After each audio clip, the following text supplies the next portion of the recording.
All right, welcome in Betting After Dark, Anita Marks, and the star of our show, Ashley Mailloux, who's actually on vacation, but man, staying up late and doing her show. I love it. How are you doing, girl? How's vacation treating you?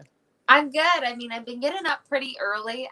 You can't see it, but I'm like across from in the bedroom that I'm renting or whatever at this house, and my dog's like passed out. But we've been getting up at like 5:30 to go watch sunrise together at the dog beach. So I'll still be up early tomorrow, but needed a break from the real world for a bit. So I'm here for a week.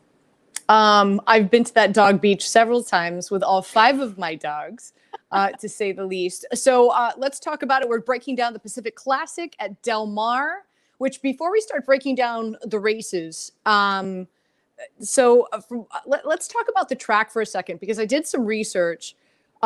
This track is right near a dog beach, just so happens, and minutes away from Torrey Pines. So it screams to me that Torrey Pines is like one of those golf courses on my bucket list that I absolutely want to play at some point in time in my life. With Torrey Pines and a dog beach being near this track, for me, it screams, Anita, you've got to go here. But Ashley, tell us what makes this track so unique and so special. Yeah, they always talk like where the turf, meets the surf, that sort of thing. I mean, the location of, even think about even Santa Anita, you have the San Gabriel's Mountains in the background. All the tracks in California, they have some like scenic, picturesque factor to them. The big thing with Del Mar is right next to the ocean. I will admit this, though. I've never been there. I was supposed to go this year, and obviously not a normal year by any circumstances, but I actually have a cousin that lives in Encinitas, so he lives in, minutes away from the track. But, kind of looking at the history there at Del Mar, I mean, it's a beautiful track. I think there's a huge bias between East Coast and West Coast. So when you think about the summer, you're thinking about Saratoga and you're thinking about Del Mar. There's a rivalry. I don't know. I haven't been to Del Mar, so I admit that. I'm a Saratoga gal, though. I think it's the best. But, if you're looking at the West Coast in the summer, like Del Mar is the place to be. All right. Well, it's the Pacific Classic, and we're starting with race number 3, and that's the Green Flash. Who's the horse that's favored in this race, Ashley? Yeah, so before we get to the favorite in here, this is a grade 3, so we've been talking about this. I mean, this is the lowest end of the graded stakes races, but I thought this was an interesting betting race. It's only 8 horses, but it's compact, yet a very competitive field. We'll just be going 5 furlongs on the turf course. So when you're kind of looking at the morning line horses in here, the horse that probably sticks out the most is the horse on the rail. That's the one, Sparkyville. You see you got Mike Smith in the saddle. You see at Del Mar, he's only at 7%, but he's 18% on the year, and they always call him Big Money Mike. Mike's getting older. I don't want to say he's old by any means, but he's getting to that point in his career where he can kind of pick and choose his mounts. We've kind of seen that in the last couple of years, but this horse that he's riding for Jeff Bond has one start so far at Del Mar for the meet. That came on July 26th. It was an optional claiming event. You said it was at 100,000 K. I know we've talked about this a little bit, but this is a good sort of level to kind of see when horses are ready for stakes competition or not. You see in here, kind of looking at that run line that's highlighted across the screen, he was able to kind of stalk throughout, and actually early on he was kind of last or only had one horse beaten. He made ground up just in time to win by a head. And looking at his past performances, that's the type of horse he is. He's going to break from off the pace. I don't see him making the lead early on. We always talk about how we think the races are going to unfold. I mean, they're only going 5 furlongs. So you're thinking 5/8 of a mile. They're not going very far at all. But with him, this 4-year-old horse, he's a closer. So he's going to sit off the pace and he's going to make his move late. And I think kind of looking at his other performances, you go 3 starts back. It was his first start off the layoff. So it was the first time we saw him since March. He raced in a grade 3 Daytona that was at Santa Anita, not too far away. And he missed by just a nose. And I think a performance like that is a little interesting from him because you look at that buyer number. We would team up on DRF on this. 100, that's a big number. Getting a triple-digit buyer is no joke. He did it. He didn't even win. But the big thing here is he was kind of on the front throughout. He was kind of in a speed duel early on. He just missed in there. So I thought that was actually a huge performance from him. And even a bigger thing is, we kind of talk about he's the morning lane favorite here. Well, look at the odds that he was that day. He was 70-1. I mean, he was a huge price in there. He's kind of proved himself that he's, a logical player. And now he's in a race that's a grade 3. same sort of level, and now he's 5-2 morning line. So, his performances kind of stick out. He's 1-for-1 at Del Mar. He just kind of seems like he's getting good at the right time. All right, an interesting horse. I want to talk about Chaos Theory, horse number 7. A good friend of mine gave me some insight on this horse. Claimed for $62,500 in his last race that he won. So that owner who had him prior to him being claimed gets the 62.5 plus the winnings, and then now is owned by somebody else who now has put him in this graded stakes race. From what I understand, that's not normal. We don't see that often, right? No, you don't see it often. And there's certain rules, Anita. Like when you claim a horse, it doesn't matter. We won't even get the price involved. I mean, you can claim a horse for $10,000, but there's certain rules. When you claim, if it's towards the end of a meet before a track's ready to close, there's certain rules when you can run that horse back. There's certain rules that what level you can run that horse at. And they've picked a horse up, like you said, for $500. And now they're just going to go for a grade 3. So you rarely see this. So then kind of looking at the past performances for Chaos Theory, nice thing about the DRF is if you go to the bottom line for every horse, you can get some statistics on the trainer. And always an angle. More specifically for claiming races, like I said, this is so rare, but you can kind of follow what trainers do first time off the claim. This is telling you John Sadler, from 41 horses, he wins at 12% off the claim. That's really not high. It's not horrible, but by no means does that number stick out whatsoever. I've kind of just breezed by this. His other numbers you can kind of see for the other categories, they're higher. But, it's interesting because you look at this horse, he does have graded stakes experience. You can see that he raced in the grade 2 turf sprint at Churchill. He raced in the Shakertown. I know we've kind of talked about turf sprints a lot now because we handicapped Monmouth. We've done Saratoga. Keeneland has a couple turf sprints that are like signature events. One is the Shakertown. Now, he was 4th in the Shakertown. He's only beaten by 2.5. He faced a total of 13 runners that day, so 12 competitors. I mean, that's a pretty big performance, The next time out at Churchill, he runs 3rd behind World of Trouble and Smart Remark. I mean, also really good horses. So for $62.50, he's probably a really good claim for $62,000. So I don't think he's out of his league. It's just something that, like you said, this is kind of rare. What about the 8 horse, Mike's Tisdale? From what I understand, very, very fast horse, and curious to get your thoughts considering that he drew the outside as the number 8 horse in this race. So I think with him, kind of thinking the starting gate, right? I'm not super worried about post position because you only have 8 horses. I mean, 8, yes, you're the furthest out inside on the gate, so technically you're going to travel the furthest distance. But in his case, I mean, he's so quick, and you can see that. I mean, if you go to his last 2 races, he's gone a half mile in 44-2. I mean, that's what I would call as kind of like blistering, is what you would hear. He's rallied off an opening quarter of a mile in 21 seconds flat. So with him, the big thing is you kind of look at those last 3 races. He's been on a win streak at 5 furlongs. You go back 4 starts ago, it was 5.5, and it was on a synthetic surface.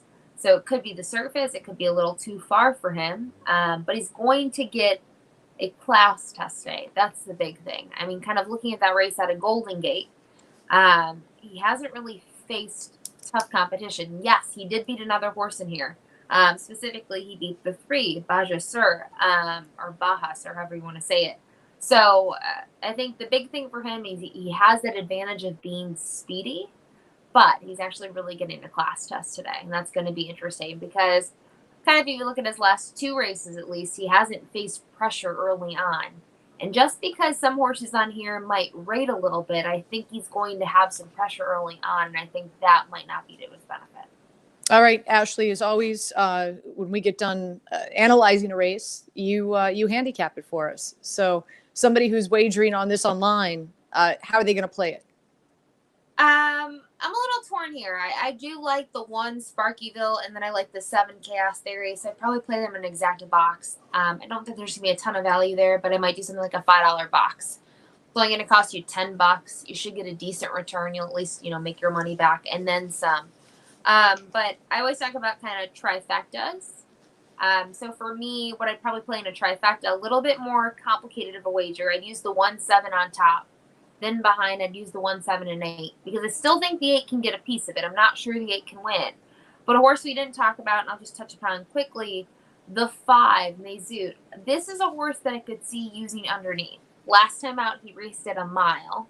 Now he's going to cut back to 5 furlongs. I think that's kind of interesting because at the distance, he has 2 runner-up placings. If you look who's climbing aboard him, Flavian Prat, you can't ignore him. I mean, you look at him at the year, he's 25%. He's 23% at Del Mar. I just think there's a lot of value on this horse. And I'm always looking for kind of weird angles. And it's interesting. This trainer, Carla Gaines, I hate to say it, she's not very good at cutting back when you go from this like 2-turn race or a route race to a sprint. She's 0 for 16, but I think it might work with a horse like him. And I think that might get you some value. So I'll use him for 3rd in a trifecta. I'll use the 1-7 on top with the 1-7-8, and then I'll just single the 5 for 3rd. Fantastic. All right. Let's move to the 7th race, and that's the Del Mar Handicap. And United is the horse that's favored in this one, right? Yes. United will be heavily favored, and I don't think that's going to change come time. So this is a true distance race. This is a 1.3 on the turf course at Del Mar. It's a grade 2 for 3-year-olds and upward. United has been a huge horse for LNJ Foxwoods. You kind of look at the horses they've owned. A big one they had was Kofefi. Obviously took a lot of pride from that name there, kind of relating to the president. But looking at United, I mean, kind of looking at the past performances, especially just in the 2019-2020 season. You know, in 2019, you see that one graded stake start that was in the Charlie Whittingham, a grade 2 at Santa Anita. It was a big performance, but that's kind of been the turning point for this gelding because you look at his performances after that. He's basically only raced in graded stakes races. Now, most recently, he did win by half a length the Eddie Reed. That's a grade 2. That's going a 1.125. Prior to that, he won the Charlie Whittingham at a 1.25 miles. Look at his other performances. I mean, the big one that kind of sticks out to me is the Hollywood Turf Cup, which is at Del Mar. That was in December, a different meet than we're seeing now. That was a 1.5 miles. He came from off the pace kind of far back and just missed by a neck. So I have no questions about him, about the distance, a 1.3 He can do it because he's one shorter. He's performed well going longer. The class fits him. I mean, everything's kind of been right. You know, not Gary, but Richard Mandel, like kind of look at him this meet. He's only winning at 7%, but his horses have been pretty consistent. They're hitting the board. This is just a very classy horse that, you know, we talk about this all the time. I'm always looking for value, and if he can beat the favorite, but he's going to be really tough to beat, I think, in this field. But I will Ashley, the big field. So I think if you're going to play exotics, you're going to play the exacta and try, I think there could be a price here. what about him getting the number 1 post? And again, I was talking to a good friend of mine who was telling me that, you know, in regard to the way that the track is designed, that the first 3 turns come up really quickly. So is that going to benefit this horse at all? And what about the 1 post?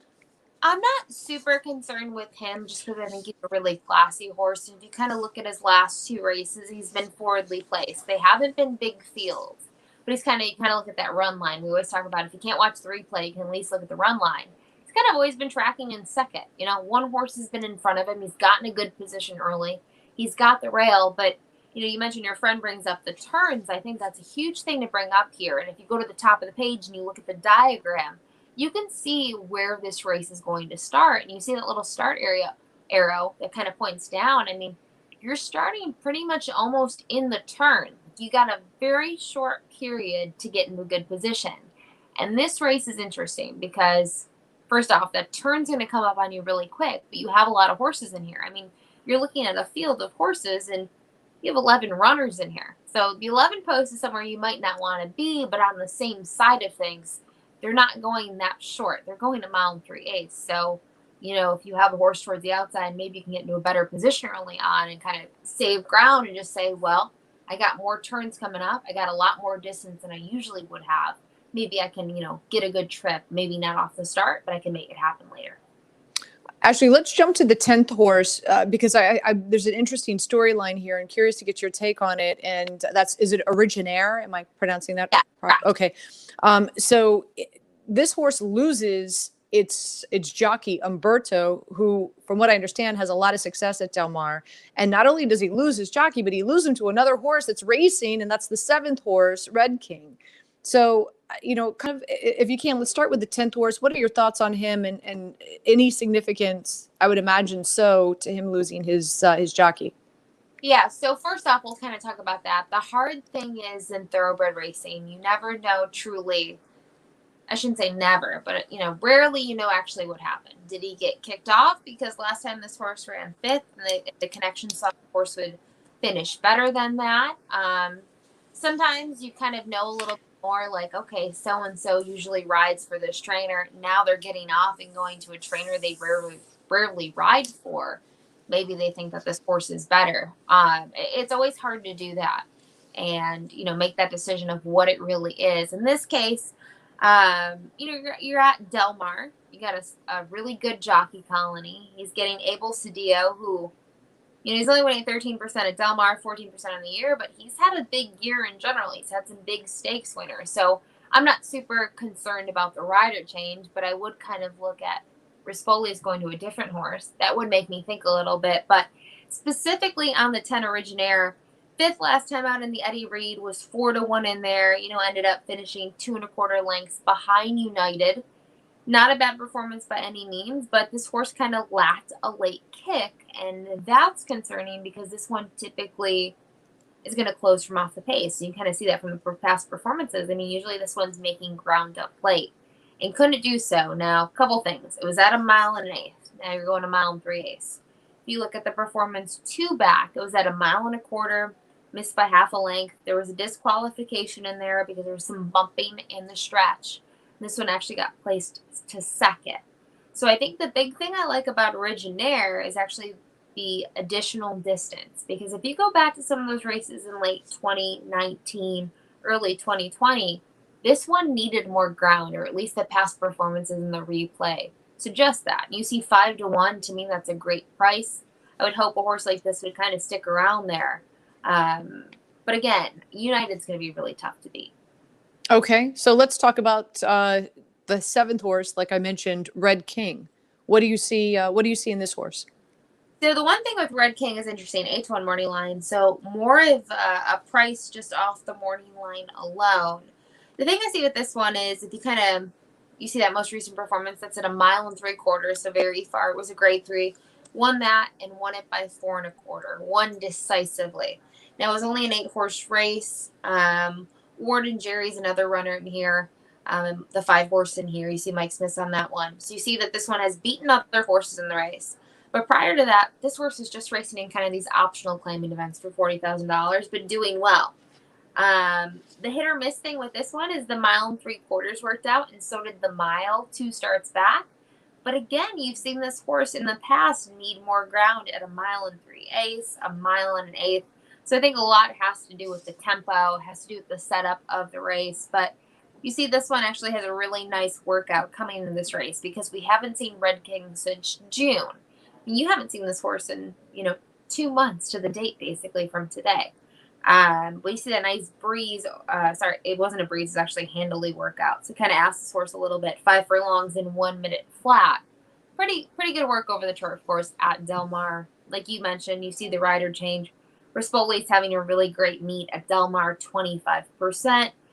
Phil D'Amato winning at 22%, which is way higher than he is on the year. So to me, there's a lot of, kind of signs that point to a horse like this. But he's also getting a class test today. All right, you mentioned the 5-horse, Warden Jerry. You like this horse as well? Yeah, this is kind of a head scratcher sort of horse. I think I could use him underneath. I think it'd be kind of like a tough sell on top. You kind of mentioned riders having to make choices in here. Obviously, Flavien Prat was riding this horse in the last 3 starts, but I understand Flavien going to United. Like, I would make the same choice that he did. Looking at Warden Jerry, he was third. He was third to Red King last time out in that grade 3 race at Santa Anita, going 1 mile and 3/4. Prior to that, at 1 mile, he raced in a small stakes race for Calbreds. He was 5th in there, beaten by 4.5 lengths in the end. But, he's interesting. You go back 3 starts. That's back in March, so he really hasn't raced that much this year. He won going 1.5 miles. And I just kind of thinking of his past performances, I like that in some of his races, he's been a little closer than other horses in here, and I think he might get a good trip. You see Mike Smith climbing aboard. To me, that's always a positive sign. When I kind of go through the past performances, I try not to look at the morning line. And then once I see the morning line after, like I know when we start looking at the past performances, Anita, we don't have a post position, we don't have a morning line. I think that's one of the smartest things someone can do, because if you don't have that, you don't have your security blanket telling you what those horses should be at. So I kind of try to figure out my own morning line. And when I saw 10-1, I'm like, it's a little better than I thought he would be. So for me, he's a value horse. I don't think he can win this race. I don't think really anyone in here can beat United, but I'll use him underneath at a price. All right. So break it down for us. Those that are going to dabble on this race, how would you suggest they play it? I hate to say it, if you're going to do a win bet, if you're a win better, I think you have to bet United. I think United's the standout on paper, so that's who I would use on top. But if I played an exacta, I would single him on top, so I'd play one with, and I'd go with all the other horses we talked about, the 5, 7, and 10. I really do think once you kind of take United out of the picture, that this race is a pretty open playing field. There's a lot of directions you could go. We only talked about 3 other horses. There's probably about 5 others you could talk about. And from there, if you wanted to get kind of creative, I should say, you can use the same horses on a try underneath. But I really think United's going to be really tough to beat. All right, let's move on to the 9th race. That's the Del Mar Oaks. Now, I find this interesting. I was looking forward to our show tonight because I'm curious. European turf horses do better than American turf horses. Is that statement true? And if it is, why? Typically, I mean, they always talk about the Euros. You'll notice this once we kind of work later towards the Breeders' Cup. You see in the Breeders' Cup turf in those races, a lot of these European horses. A big thing has to do with the surfaces that they race on in Europe. A lot of tracks aren't dirt. You kind of think of like American racing. Dirt is what you think. Don't get me wrong. I mean, there's turf racing as well, but you think about dirt racing because you're thinking about the Derby, you're thinking about the Preakness, you're thinking about the Breeders' Cup Classic. Those are the big races that we think are the key races. Not that there aren't good turf races, but the way it works in Ireland and England, turf is like the predominant surface. I mean, that's a lot of tracks. Now they have kind of worked into all-weather surfaces because they kind of play similar to turf, but turf is the main surface over there. So you think about pedigrees. When you start looking at horses, and we even see this, where you see like there's a French bred horse or an Irish horse. A lot of the time they're bred for turf. That's just kind of how racing works over there. Very different than it, kind of works over here. You'll see horses overseas. We talk about baby races or 2-year-olds, and then as a 3-year-old, you're working towards the Derby. Those horses aren't fully developed yet. They're not like fully set in their height and their weight or anything like that. They're still physically developing, where when you go to Europe, it's a little bit more of a slower process. They give horses a little bit more time. So it's a very, very different game. And the big thing is you'll see horses that are racing overseas and then they'll come over here. They might need some time to get adjusted. They may need a couple races to get back in form. It's just a very different process for everyone involved. All right, so let's talk about 2 horses that are from Europe that are going to be racing in this the 9th race. Let's start with the 3rd horse, and that's Miss Extra. Yeah, so Miss Extra, last time we saw this one was in July in Chantilly, which is in France. And this is a French-bred 3-year-old filly, now trained by Richard Mandella. So something that you'll always want to do, and I always bring this up with horses, whether they're coming from Europe or just entering in that new barn, like we talked about with a John Sadler horse. You look at that bottom line. That's going to give you a lot of information. And this is good that you brought this up because I don't think we've touched upon this on the show yet. So you see first NA. So this is telling you how horses in, specifically here, the Richard Mandella barn do first start North America. Well, there's a certain time frame on this, but when they're looking at this certain time frame, Richard Mandella's had 1 starter. The horses won. You kind of see the ROI was 440. So pretty decent ROI. You see other things like first win with trainer. So this is more general. When Richard Mandella gets a new horse for the first time, what do they win at? So he's got a sample size of 9. He wins at 11%. You see a very small ROI. And then you kind of go across. But for me, those were the two main ones here. I mean, you can go to the last one. You'll see in graded stakes races from a sample size of 39, he wins at 23%. Very, very strong in grade stakes races. Now, her last performances were in a grade 1. She was 9th, beat by 7.5. Prior to that, she won a grade 2, same track that she just raced at.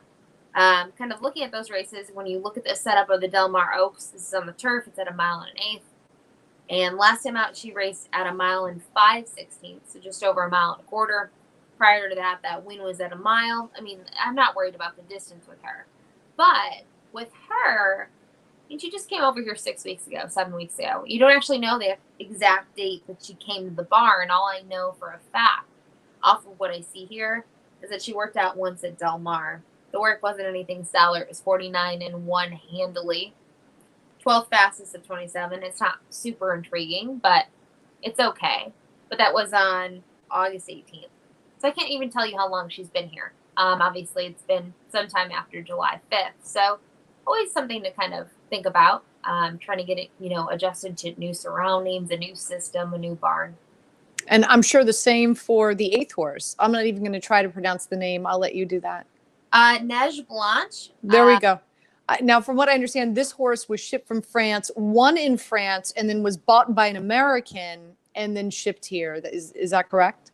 Yeah, so you see Medikit Stables. You'll see their name a lot in the past performances, a lot in graded stakes races. They've done a tremendous job. And I will say, from my little French that I know, neige is snow, so I assume that's something with white snow. Seems like it would sound right. Yeah, but this one's trained by Leonard Powell. He's had a great meet so far at Del Mar. 7-4-13 in the money, 3 wins. So that gives him a 23% win rate. Now, this one won last time out a grade 3, and you'll see this sometimes. I mean, you'll see horses that, she's only raced 6 times. She has 3 wins, and then offers kind of come in, or the opportunity comes in for someone here. Hey, do you want to buy a piece? How much do you want to buy? And, an offer came together of some sort. In Medikit, you can see their names listed first.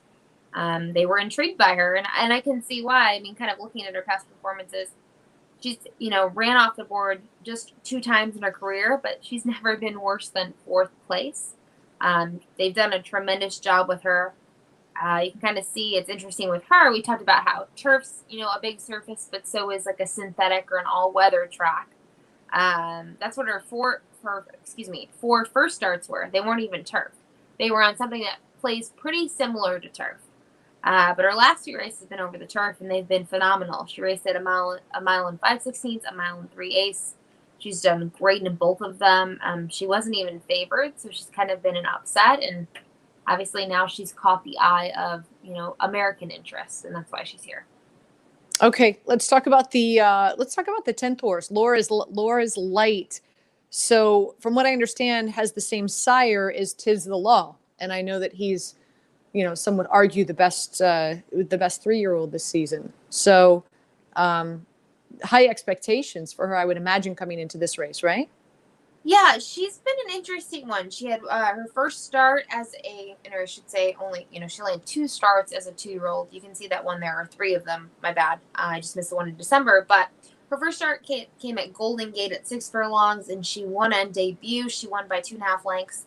Then they put her in a new barn right away after that. You can see Gary Barber owns her, and he's very big in the game. So as soon as she broke her maiden, so she gets that first win, they say, let's try her in a graded stakes race.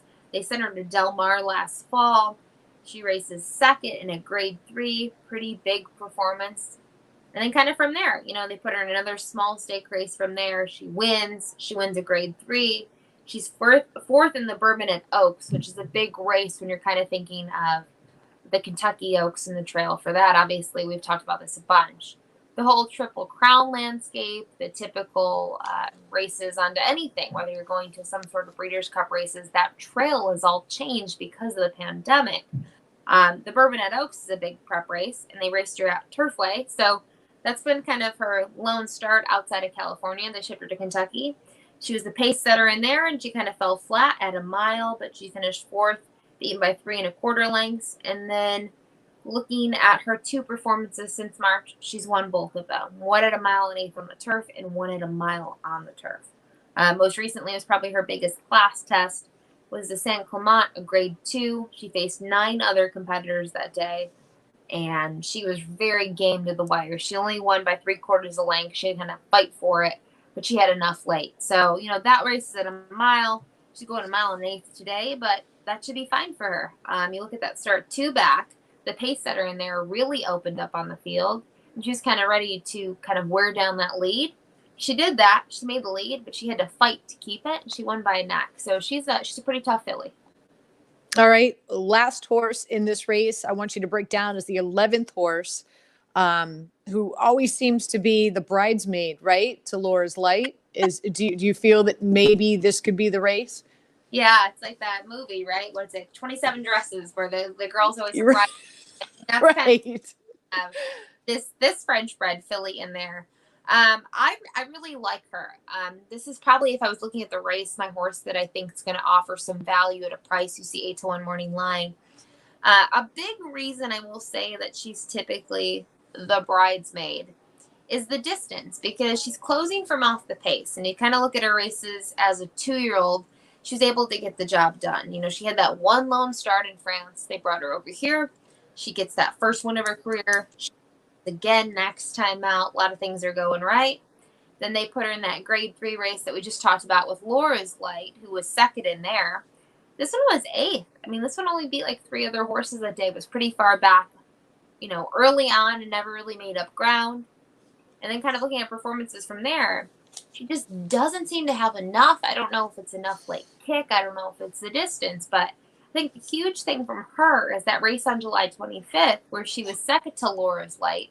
She only missed by 3/4 of a length, and she was really far back. I mean, when you're looking at the run line between her and Laura's Light, she was 9.5 lengths off the pace from the get-go. And that's what it says here. You watch the replay, she was really far back, where Laura's Light was just a couple lengths off. So the work that this horse had to do compared to Laura's Light, in my opinion, was a lot more. And to miss by that little, I think that this one could be sitting on a big race. I'm not worried about her rebounding. I think she can step up from here. She's only making her 3rd start since March. And I see 8-1. So I see those dollar signs and I see value. And this is a horse that I would use. I want to be surprised to see her win. She seems to be training well. You see a really big workout from her on August 13th on the turf course, 47-4. I'm always looking for prices. So for me, this was a horse that I kind of skimmed through the past performances. Thought the race was wide open. I really liked her. I really liked the 8, Neige Blanche. And so those were kind of the directions I was going to go for a price. All right. So how are you going to play it?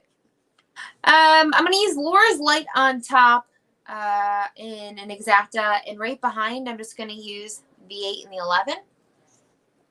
Definitely gonna do it that way. I'll probably reverse it too. I mean, I do think Laura's Light looks pretty tough, but I'm always shopping for price. So I'll play an exacta, like I said, 10 with 8-11, and then I'll play another one, 8-11 with 10. And then if I was handicapping this race, I'd pick whatever horse you like best and put a win bet on it. For me, the price is probably at the 11. I'm not sure the 11 is going to get the job done, so I'd kind of hesitate a little bit on a win bet on the 11. But a lot of the tickets that play here, I will use the 11. I'll be honest, out of the races that we've looked at so far tonight, I know we have another one ahead. This was the best betting race. Yeah, I could hear it in your voice. I'm excited. I could hear it in your voice. I'm sure it sounds like it's going to be an exciting race. Hopefully it obviously, hopefully, as we all like to see it come down to the wire, no pun intended. All right. So let's look at the 10th race, and that's the Pac Classic. Maximum securities in this, no doubt that he's favored, but I think that there's a lot of storylines here. Number one, the surface that he's going to be running on. Number two, the fact that he raced in Saudi Arabia in February. And number three, and I think the biggest storyline here is change of trainer, going to Baffert. And Service, as we know, was his former trainer. We talked about him previously on some of our shows. And, the way that he trains horses, from what I gather, is more of a long gallop where Baffert is a little different. Maybe this horse, do you feel that Maximum Security has had enough time to get used to being trained in a different way with the Baffert team? Yeah, I don't think anymore that there's some excuse that he's still getting acquainted to his new barn. I know we talked about this with the federal indictment with Jason Service and another trainer by the name of Jorge Navarro. That kind of shook up everything for racing in early March. It's kind of one of those weird things, like, where you were when things happened. I was at Tampa Bay Downs and I heard the announcement. I'm like, what are you talking about? And that's kind of when it all broke, was early March. So, these horses were kind of on like a probation period where they couldn't race for a while. And I think with Max, that's what they call him as his nickname, Maximum Security, he had a lot of things going against him. You have this pressure of a horse that won the Derby, was disqualified due to interference, right? So there's already a storyline there. Now you got his former trainer getting into problems with the law. He already had this kind of bad reputation. And there was always questions about him because, when he broke his maiden, you could have bought him, Anita, for $16,000. And that's always what? I would have called you right away. Ashley, we got to get on this horse. Yeah. And that's, I feel like in ways he's kind of been judged and frowned upon because of all these different things that have happened to him. And I think, as if they're his fault. Right. Like he's responsible. Yeah, as if he had a choice of trainer. Right. As if. Okay. Well, if we look at this horse, you think about the things he's gone through, whatnot. And so then, he has his first start for Baffert. A couple things. Baffert, I believe, quoted in several interviews, he only had him at 80%. He didn't really drill him hard and didn't train him. And some horses, we've mentioned this, some horses, you don't train them much. They don't want to be trained hard. Other ones do. So there's a toss-up. Bob decided, we're not going to train him hard. We'll get him at 80%, see what we're working with, and go from there. That's, at least what he said in interviews. When you look at someone like Maximum Security and you look at that first race, first off, he traveled to Saudi Arabia. He wins the Saudi Cup, which is valued at $20 million. And he won it quite nicely. I don't think the trip that he had, Louis Saez gave him a good trip, but, it wasn't Louis' fault. But it wasn't a perfect trip, and he runs a stellar race. He wins by 3/4 a length. He beats Midnight Bisou, who's arguably one of the better, mares in the country. She just got beat recently by Vexatious. So, you kind of see the other finishers in there. Ben Bottle, there was another horse, Mucho Gusto. You got really big horses in this field. It was $20 million. So he wins that. All this happens. You don't see him for a while. So his first start with Baffert, yeah, he wins by a nose. But again, I don't think he got a perfect trip. We talk about horses, you get a horse that kind of wants to go on the front and they're moving. And you kind of watch the replay. Abel Cedillo kind of had to, pulls him back a little bit, and he's not on the front end. And then he kind of has to re-rally. And I thought it was a game performance. I don't think it was a bad performance. Everyone has their own opinion. But for, I think, a first race back from switching barns, from coming back from Saudi Arabia, for not racing for all the time, I thought it was a good effort. I'm not going to take anything away from him. And you kind of look at the Breeders' Cup Classic. I believe he's still kind of tied, or at least in second, early on for that top spot and going to the Classic. So, once again, you're looking at who finished second and third. Well, second was Midcourt, and third was Higher Power. You see him again in here. Max beat him last time out. So I think he's already got the edge on some of these horses just based on that race alone.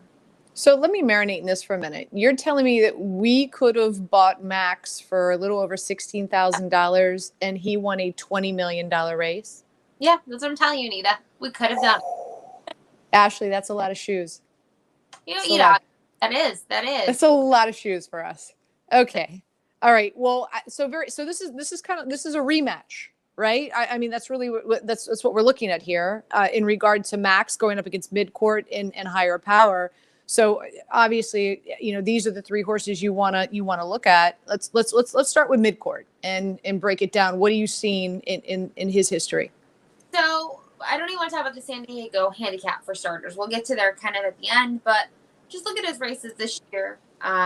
He wins a grade 2, the San Pasquale. That's his first race this year. That was on February 1st at Santa Anita, going a mile and 1/8. Big performance. He takes him gate to wire, though.